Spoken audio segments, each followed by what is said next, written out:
Lendo notícias para você.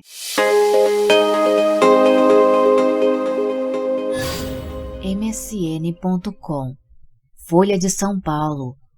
Exército vê risco de violência eleitoral e batalhões montam esquema de segurança. Por César Feitosa, 13 de agosto. Brasília DF, Folha Press. Alto comando do Exército teme que a disputa política polarizada das eleições presidenciais deste ano possam causar um aumento de casos de violência eleitoral.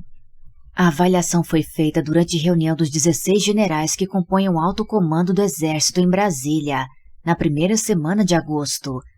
A reunião tratava de questões administrativas, mas a análise da conjuntura política eleitoral foi feita durante o encontro, segundo 3 generais com conhecimento do que foi discutido. Para auxiliar em possíveis casos de violência eleitoral, os comandos militares regionais deixarão batalhões apostos nos quartéis para eventuais convocações nos dias das eleições. Tradicionalmente, batalhões do Exército ficam mobilizados no dia da votação dos estados que solicitam ajuda federal. Em pleitos anteriores, no entanto, não havia avaliação de que eles poderiam ser necessários para atuar em eventuais episódios de violência relacionada ao processo eleitoral. As estratégias sobre como reagir a esse cenário já são discutidas entre representantes dos militares e de estados que devem solicitar apoio das Forças Armadas para a segurança e logística do primeiro turno, como Rio de Janeiro e Tocantins.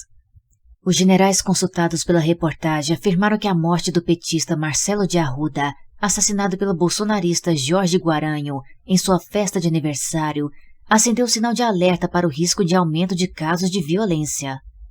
O Exército se prepara desde o início do ano para tentar evitar incidentes relacionados ao período eleitoral.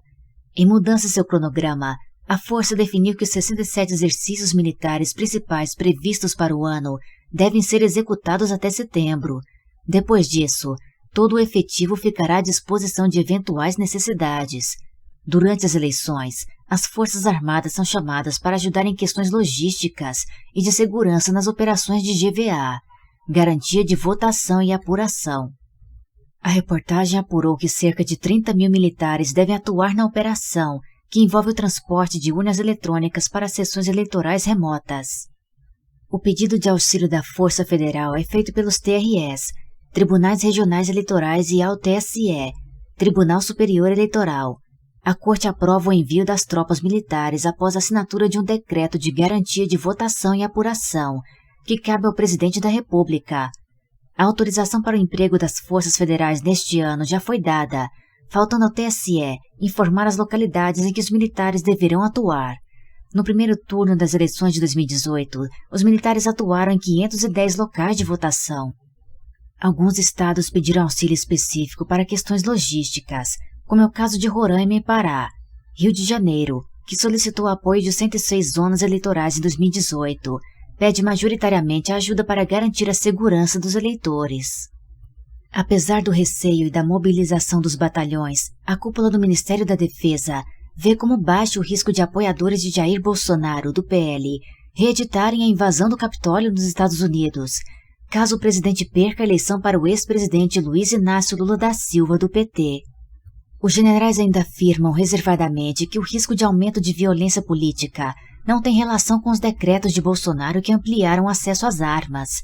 Em audiência na Câmara, o ministro da Defesa, general Paulo Sérgio Nogueira, foi questionado se as equipes de inteligência das Forças Armadas monitoram grupos armados ou pessoas mal intencionadas que possam tentar interferir e tirar a paz no processo eleitoral. Abre aspas, o que nossas Forças Armadas estão fazendo para evitar um Capitólio, por exemplo? Perguntou a deputada Perpétua Almeida, PC do BAC. O ministro respondeu que as Forças Armadas monitoram eventuais movimentações por meio de sistemas integrados de inteligência, mas não identificou o risco de invasão como a de 6 de janeiro nos Estados Unidos. Abre aspas. A preocupação que a senhora expõe no comentário em relação ao emprego de inteligência internamente e, não sei se foi essa a intenção, no que diz respeito ao processo eleitoral, eu nego e não existe esse tipo de preocupação. Reedição da invasão do Capitólio no Brasil. O temor de aumento de violência eleitoral também mobilizou a Polícia Federal. A Diretoria-Geral da Corporação enviou ofício para as 27 superintendências regionais no mês passado, para orientar que faça o contato com as respectivas secretarias de segurança nos estados para melhorar esforços na segurança dos presidenciáveis. No texto, a direção da PF afirma que o cenário atual evidencia a necessidade de somarmos esforços, haja vista o acerramento das relações entre correligionários dos principais candidatos e incidentes já registrados na fase pré-campanha eleitoral. Além da violência política, os generais do alto comando do Exército discutiam na reunião o desgaste da imagem das Forças Armadas diante dos ataques do presidente Bolsonaro às urnas eletrônicas e da polarização política. De acordo com os relatos, a avaliação é que o Exército deve continuar com o trabalho de fiscalização do processo eleitoral, uma vez que o TSE convidou os militares para participar da Comissão de Transparência da Corte. No entanto, os generais querem afastar a imagem de que as Forças Armadas poderiam apoiar uma eventual ruptura democrática, capitaneada por Bolsonaro. A dificuldade, segundo os generais, é que falar publicamente contra um eventual golpe pode dar munição para oposicionistas analisarem o movimento como uma ruptura das Forças Armadas com o governo Bolsonaro. O que dizem não é verdade. O alto comando do Exército é composto pelos 16 generais 4 estrelas da ativa, o posto mais alto da carreira.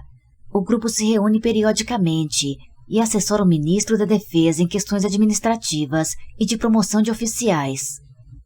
Você ouviu a notícia. Exército vê risco de violência eleitoral e batalhões montam esquema de segurança. Por msn.com, Folha de São Paulo.